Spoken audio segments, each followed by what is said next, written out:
এই নীরব পদযাত্রা দিয়েই দানব সরকারকে বিদায় করব বললেন ফখরুল। জানাবো বিএনপির সঙ্গে আমরা খেলে জিততে চাই বললেন তথ্যমন্ত্রী।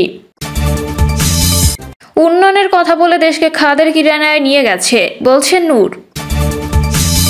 জানাবো হেফাজত সত্যিকে মুচলেখা দিয়েছে কোন দিকে মামুনুল হক। বিএনপির গণতন্ত্র মানে খালেদা তারেকের শাসন ফেরত আনা বলছেন জয়। এবং সর্বশেষ জানাবো নির্বাচনের অংশ নিয়ে জনপ্রিয়তা যাচাই করুন বিএনপিকে হানিফ। শিরোনাম শুনলেন, এবারে বিস্তারিত। এই নীরব পদযাত্রা দিয়েই দানব সরকারকে বিদায় করব বললেন ফখরুল। পদযাত্রার মধ্য দিয়ে বিএনপি নতুন আন্দোলন শুরু করেছে বলে দাবি করে বিএনপি মহাসচিব মির্জা ফখরুল ইসলাম আলমগীর বলেছেন, এর মাধ্যমে সরকারকে বলে দিতে চাই অবিলম্বে পদত্যাগ করুন, অন্যথায় ভারাক্রান্তভাবে চলে যেতে হবে, পালাবার কোনো পথ পাবেন না। গণতন্ত্র পুনরুদ্ধার ও 10 দফার দাবিতে রাজধানীতে 4 দিনের পদযাত্রার আজ প্রথম দিনের কর্মসূচিটি দুপুর 2:30টায় শুরু হয়েছে। মালিবাগের আবুল হোটেল পর্যন্ত গিয়ে শেষ হওয়ার কথা রয়েছে। মির্জা ফখরুল বলেন, ঢাকার এই নীরব পদযাত্রার মধ্য দিয়ে জনগণকে সঙ্গে নিয়ে এই দানবীয় সরকারকে চলে যেতে বাধ্য করব। বিএনপির সঙ্গে আমরা খেলে জিততে চাই বললেন তথ্যমন্ত্রী। তথ্য ও সম্প্রচার মন্ত্রী হাসান মাহমুদ বলেছেন, বিএনপির সঙ্গে আমরা খেলে জিততে চাই। তারা 2014 সালে যেটি করেছিল সেটি করার সুযোগ পাবে না। 2013 থেকে 15 সালে আমরা জনগণকে সঙ্গে নিয়ে তাদের মোকাবেলা করেছি। এবার তারা যদি চেষ্টা চালায় তাহলে জনগণ তাদের সমুদ্রে নিক্ষেপ করবে। তথ্যমন্ত্রী বলেন, আমরা চাই সমস্ত রাজনৈতিক দল নির্বাচনে আসুক। বিএনপি যে 12 দল, 24 দল, 54 দল নিয়ে জোট করেছে, জোট করুক। আমরা চাই তারা নির্বাচনে অংশগ্রহণ করুক। পৃথিবীর কোথায় তত্ত্বাবধায়ক সরকার ব্যবস্থা নেই, আছে শুধু পাকিস্তানে। বিএনপি তো পাকিস্তানকে অনুসরণ করে। আমাদের দেশে ভোট হবে সেইভাবে যেভাবে হয় অস্ট্রেলিয়া, ইন্ডিয়ায়, মার্কিন যুক্তরাষ্ট্র, জাপানে। তিনি বলেন, নির্বাচন নিয়ে বিএনপি যে বাহানা, তারা বুঝতে পেরেছে নির্বাচনে জয় লাভ করতে পারবে না। 2008 সালের নির্বাচন বিশ্বব্যাপী স্বীকৃত একটি নির্বাচন। সেই নির্বাচনে বিএনপি পূর্ণ শক্তি নিয়ে অংশগ্রহণ করেছিল। 2014 সালের নির্বাচন তারা বর্জন করে প্রতিহত করার চেষ্টা করেছিল। গণতন্ত্রকে প্রতিহত করার লক্ষ্যে নির্বাচন প্রতিহত করার চেষ্টা করেছিল। 500 ভোট কেন্দ্র জ্বালিয়ে দিয়েছিল। ভোট কেন্দ্রের সঙ্গে সেখানে রক্ষিত শিশু কিশোরদের বইপত্র পুড়িয়ে দিয়েছিল। কয়েকটি নির্বাচন কর্মকর্তাকে পুড়িয়ে হত্যা করেছে। 2018 সালে তারা ডান, বাম, অতিবাম, অতিডান সবাই মিলে ঐক্য নির্বাচনে অংশগ্রহণ করেছিল। তারা মাত্র 6টি আসন পেয়েছিল। তাদের কোনো আশা নেই। দেশের সংবিধান অনুযায়ী নির্বাচন হবে। তিনি আরো বলেন, আজকে বাংলাদেশ ডিজিটাল হয়েছে। পৃথিবীর অন্য দেশে ইলেকট্রনিক ভোটিং মেশিনে নির্বাচন হয়। ভোটের সময় জিআর এবং এর সাথে স্লোগান ছিল 10টি হুন্ডা 10টি গুন্ডা, নির্বাচন ঠান্ডা। ইভিএম হলে এই স্লোগান থাকবে না, সেই জন্য আমরা ইভিএম এর দাবি দিয়েছি। ইভিএমে যত আসনে নির্বাচন হোক আমরা মেনে নেব। নির্বাচন হয় নির্বাচন কমিশনের অধীনে। তফসিল ঘোষণা করার পরে সরকারের একজন ওসি, ইউএনও, দারোগা বদলি করার ক্ষমা থাকে না। এই সমস্ত চাকরির সবগুলো নির্বাচন কমিশনের হাতে। তখন সরকার শুধুমাত্র রুটিন কাজ করে। উন্নয়নের কথা বলে দেশকে খাদের কিনারায় নিয়ে গেছে বলছেন নূর। গণ অধিকার পরিষদের সদস্য সচিব সাবেক ডাকসুর ভিপি নুরুল হক নূর বলেছেন, স্বাধীনতার 51 বছরে আওয়ামী লীগ বিএনপি মিলে পর্যায়ক্রমে 31 বছর ক্ষমতায় ছিল। যে স্বপ্ন আকাঙ্ক্ষা নিয়ে মুক্তিযোদ্ধারা যুদ্ধে ঝাঁপিয়ে পড়েছিল সেই স্বপ্ন তারা বাস্তবায়ন করতে পারেনি। আওয়ামী লীগ সরকার টানা 14 বছর ক্ষমতায় থেকে উন্নয়নের কথা বলে দেশকে খাদের কিনারায় নিয়ে গেছে। জিনিসপত্রের দাম লাফিয়ে লাফিয়ে বাড়ছে, সরকার বাজার নিয়ন্ত্রণ করতে পারছে না। সামনে রোজায় দ্রব্যমূল্যের দাম বাড়লে জনজীবনে চরম দুর্ভোগ তৈরি হবে। নুরুল হক নূর বলেন, আওয়ামী লীগ সরকার 2014 ও 18 সালে বিনা ভোটে নির্বাচন করে বাংলাদেশকে সারা বিশ্বের বুকে একটি কর্তৃত্ববাদী রাষ্ট্র হিসেবে পরিচয় করিয়ে দিয়েছে। আজ সমস্ত আন্তর্জাতিক সম্প্রদায় ও দেশের মানুষ একটি অবাধ, সুষ্ঠু, নিরপেক্ষ নির্বাচন চায়। দেশের জনগণের ভোটাধিকার ও গণতন্ত্র প্রতিষ্ঠার জন্য গণ অধিকার পরিষদ সকল বিরোধী দলকে নিয়ে রাজপথে যুগপৎ আন্দোলন করবে। নূর বলেন, বিরোধী রাজনৈতিক দলগুলোর আন্দোলনের কারণে সরকার বিতর্কিত ইভিএমে নির্বাচনের সিদ্ধান্ত থেকে সরে এসেছে।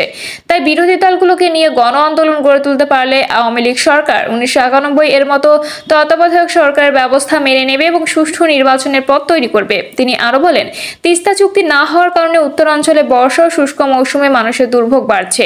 আওয়ামী লীগ সরকার 14 বছর ক্ষমতায় থাকলেও তারা তিস্তা চুক্তি করতে ব্যর্থ হয়েছে। ভারতীয়রা আমাকে বলে, তোমাদের সরকার বর্ডার কিলিং ও তিস্তা চুক্তি নিয়ে কূটনৈতিক পর্যায়ে জোরালো তৎপরতা চালায় না। এ নিয়ে সরকার ব্যর্থ। রাজনৈতিকবিদরা ব্যর্থতায় পরিচয় দিয়েছে। হেফাজত সত্যি কি মুচলেখা দিয়েছে কোন দিকে মামুনুল হক। হেফাজতে ইসলাম বাংলাদেশ সরকারের কাছে মুচলেকা দিয়েছে এমন অভিযোগ অস্বীকার করে সংগঠনটির মহাসচিব আল্লামা শায়েখ সাজিদুর রহমান দাবি করেছেন, হেফাজত কোনো মুচলেকা দেয়নি, উদ্দেশ্যমূলকভাবে প্রোপাগান্ডা ছড়ানো বন্ধ করুন। এক্ষেত্রে গ্রেপ্তার নেতাকর্মীদের মুক্তির বিষয়ে সরকার নমনীয় মনোভাব দেখাচ্ছে, তবে মামুনুল হকের বিষয়ে সরকারের জোর আপত্তি আছে। গত ডিসেম্বরে কওমি মাদ্রাসা ভিত্তিক সংগঠনটির নেতাদের একটি প্রতিনিধি দল প্রধানমন্ত্রী শেখ হাসিনার সঙ্গে সাক্ষাতের পর এর সংগঠনটির যেসব নেতাকর্মী বিভিন্ন মামলায় গ্রেপ্তার বা আটক আছে তাদের মুক্তির প্রক্রিয়া শুরুর আশা করছে, যাকে রাজনৈতিক মহল হেফাজতের প্রতি সরকারের নমনীয় মনোভাবের বহিঃপ্রকাশ হিসেবে দেখছেন। গণমাধ্যমের খবরে বলা হয়েছে, নেতাকর্মীদের মুক্তি ও মামলা প্রত্যাহারের শর্তে রাজনৈতিক কর্মকাণ্ডের মাধ্যমে সরকারকে বিব্রত না করার অঙ্গীকার করেছে হেফাজতে ইসলামের নেতারা। হেফাজতে ইসলামের নেতাদের বিরুদ্ধে দায়ের করা মামলাগুলো প্রত্যাহার ও আটক নেতাদের মুক্তির বিষয়ে সরকারের ইতিবাচক মনোভাব দেখাচ্ছে, তবে সংগঠনটির নেতা মামুনুল হকের বিষয়ে সরকারের দিক থেকে এখনও তীব্র আপত্তি আছে। যদিও গণমাধ্যমে হেফাজতে ইসলামের মুচলেখা দেওয়ার বিষয়ে গণমাধ্যমে প্রকাশিত সংবাদের প্রতিবাদ জানিয়ে বিবৃতি দিয়েছে সংগঠনটির মহাসচিব শেখ সাজিদুর রহমান। শায়েখ সাজিদুর রহমান বলেন, কয়েকটি গণমাধ্যমে হেফাজতকে ছড়িয়ে কিছু সংবাদ প্রকাশিত হয়েছে, সেখানে বলা হয়েছে হেফাজতে ইসলাম বাংলাদেশ সরকারের কাছে মুচলেকা দিয়েছে। একই সঙ্গে হেফাজত রাজনীতি না করার বিষয়ে সরকারকে প্রতিশ্রুতি দিয়েছে বলে উল্লেখ করা হয়েছে। শাইখুল ইসলাম আল্লামা শাহ আহমদ শফি হেফাজতকে প্রতিষ্ঠাই করেছিলেন অরাজনৈতিক ও ধর্মীয় আধ্যাত্মিক সংগঠন হিসেবে। হেফাজত কোনো কালে নিজেদের রাজনীতির সঙ্গে সংশ্লিষ্ট করেনি, আগামীতেও করবে না। তিনি আরও বলেন, যেহেতু হেফাজত অরাজনৈতিক সংগঠন এবং অতীতেও রাজনীতির সঙ্গে জড়িত ছিল না, তাই নতুন করে রাজনীতির সঙ্গে জড়িত না হওয়ার বিষয়ে প্রতিশ্রুতি দেওয়ার প্রশ্নই অবান্তর। প্রতিষ্ঠার পর থেকে হেফাজতে ইসলামকে নিয়ে ষড়যন্ত্র হচ্ছে দাবি করে শায়েখ সাজিদুর রহমান বলেন, সেই ষড়যন্ত্র এখনো বন্ধ হয়নি। কেউ কেউ নিজেদের উদ্দেশ্য বাস্তবায়নের জন্য হেফাজতকে নিয়ে বিভ্রান্তি ছড়াচ্ছে। কিছু গণমাধ্যম ও সামাজিক যোগাযোগ মাধ্যমগুলোতে উদ্দেশ্যমূলকভাবে হেফাজতকে নিয়ে প্রোপাগান্ডা ছড়ানো হচ্ছে। আওয়ামী লীগের সভাপতিমণ্ডলীর সদস্য শাহজাহান খান বলেছেন, হেফাজত বিএনপির ফাঁদে পা দিয়ে আগে ভুল করেছিল এবং পরে সেই ভুল তারা বুঝতে পেরেছে। প্রধানমন্ত্রীর বিশেষ সহকারী বিপ্লব বড়ুয়া বলেছেন, সরকার প্রধান হিসেবে প্রধানমন্ত্রী সবার কথা শুনেন এবং হেফাজতে ইসলামের নেতাদের কথা শুনছেন। গত বছরের ৩রা এপ্রিল নারায়ণগঞ্জের সোনারগাঁয়ে রয়্যাল রিসোর্টের একটি কক্ষে কথিত স্ত্রীসহ মামুনুল হককে অবরুদ্ধ করে স্থানীয় ছাত্রলীগ, যুবলীগ, পুলিশ গিয়ে জিজ্ঞাসাবাদ করার সময় হেফাজতে ইসলামের কর্মীরা এবং স্থানীয় মাদ্রাসা ছাত্ররা রিসোর্টে হামলা চালিয়ে তাদেরকে ছিনিয়ে নেয়। ঘটনার ১৫ দিন পর গত বছরের ১৮ এপ্রিল মামুনুল হককে মোহাম্মদপুরের জামিয়া রাহমানিয়া আরাবিয়া মাদ্রাসা থেকে গ্রেপ্তার করে ঢাকা মহানগর তেজগাঁও বিভাগের পুলিশ।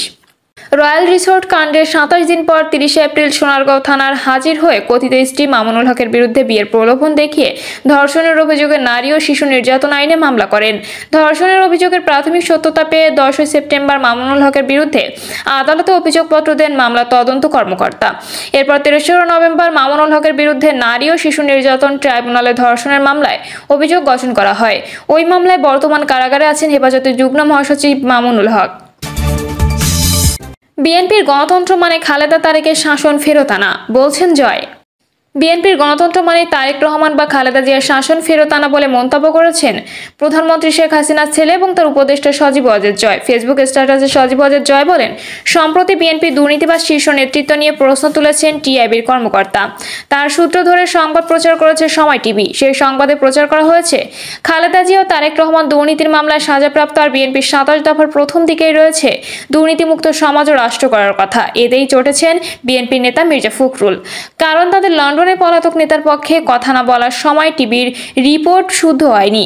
এভাবেই দলের ভেতরে ও বাইরে বাক স্বাধীনতার চর্চা করে বিএনপি, যেমন তারা করেছিল ২০০১ সালে ক্ষমতায় এসে একাধিক পত্রিকার বিরুদ্ধে ব্যবস্থা নিয়েছিল এবং একটি বেসরকারি টেলিভিশন বন্ধ করে দিয়েছিল তারা। প্রকৃতপক্ষে বিএনপির গণতন্ত্র মানেই তারেক রহমান বা খালেদা জিয়ার শাসন ফেরত আনা। তাদের সেই হীন উদ্দেশ্য সফল করতে প্রধান বাধা আসলে গণমাধ্যম, কারণ এই গণমাধ্যমে বিএনপি দুর্নীতি ও জঙ্গিবাদের স্বরূপ উত্থাপিত হয়েছে বারবার। নির্বাচনে অংশ নিয়ে জনপ্রিয়তা যাচাই করুন, বিএনপিকে হানিফ। আওয়ামী লীগের যুগ্ম সাধারণ সম্পাদক মাহবুবুল আলম হানিফ বলেছেন, বিএনপি আগামী জাতীয় সংসদ নির্বাচনকে কেন্দ্র করে আবার রাস্তায় নেমেছে। আমরা বারবার বলেছি, আগামী সংসদ নির্বাচন সংবিধান অনুযায়ী হবে। আপনাদের যদি জনগণের উপর আস্থা থাকে, আসুন নির্বাচনে অংশ নিন। নির্বাচনে অংশ নিয়ে আপনাদের জনপ্রিয়তা যাচাই করুন, কিন্তু নির্বাচন তারা যাবে না। বিএনপি জামাত এই অশুভ শক্তি, তারা আসলে নির্বাচন চায় না। তারা জানে জনগণ কখনো তাদের ক্ষমতায় আনবে না। মাহবুবুল আলম হানিফ বলেন, আওয়ামী লীগ এদেশে গণমানুষের দল। আওয়ামী লীগ এদেশে মানুষের বিপদে আপদে দুর্যোগ সুযোগে সুখে দুঃখে সবসময় মানুষের পাশে থাকে, সেটা বারবার প্রমাণ করেছে। আওয়ামী লীগ শেখ হাসিনার নেতৃত্বে দেশকে উন্নয়ন ও অগ্রগতিতে নিয়ে গেছে। বাংলাদেশ একটা উন্নয়ন রাষ্ট্রের মাইলফলক করতে সক্ষম হয়েছে। তিনি বলেন, এদেশে আরেকটি রাজনৈতিক দল আছে যারা ইতোমধ্যে ষড়যন্ত্রের মাধ্যমে অবৈধভাবে রাষ্ট্র ক্ষমতা দখল করেছে, যাদের জন্ম ক্যান্টনমেন্টে, যারা 1971 সালে মহান স্বাধীনতা যুদ্ধে বিরোধিতা করেছিল, সেই স্বাধীনতা বিরোধী, এবং 75-এ যাদের জন্ম হয়েছিল বঙ্গবন্ধুর হত্যার মধ্য দিয়ে যাদের উত্থান হয়েছিল, সেই অপশক্তি যারা রাষ্ট্র ক্ষমতা দখল করে দেশকে ব্যর্থ রাষ্ট্রে পরিণত করেছিল, তারা এখন দেশের উন্নয়ন অগ্রগতিতে বাধা হিসেবে দাঁড়িয়েছে। তারা দেশের উন্নয়ন চায় না, অগ্রগতি চায় না। আওয়ামী লীগের এই যুগ্ম সাধারণ সম্পাদক বলেন, বিএনপির আন্দোলন নির্বাচনকে বানচাল করার, আগামীতে নির্বাচন না হয়ে যেন কোনো অশুভ শক্তির তৎপরতার মাধ্যমে এদেশের রাষ্ট্র ক্ষমতা পরিচালিত হয়, সেটাই তাদের লক্ষ্য। এই লক্ষ্য নিয়ে তারা রাজপথে ষড়যন্ত্র করছে। তিনি আরো বলেন, বিএনপি জামায়াত অশুভ শক্তি, যারা দেশের উন্নয়ন বিরোধী, তাদের রাজপথে মোকাবেলা করে তাদের প্রতিহত করে শেখ হাসিনার নেতৃত্বে আবারও আওয়ামী লীগকে নৌকার বিজয় অর্জন করে রাষ্ট্র ক্ষমতা নিয়ে দেশকে এগিয়ে নিয়ে যাব, এটাই হোক সবার অঙ্গীকার। প্রিয় দর্শক, এই ছিল এখনকার সর্বশেষ সংবাদ আপডেট। সব সংবাদ পেতে চ্যানেলটি সাবস্ক্রাইব করে বেল আইকনটি ক্লিক করে রাখুন।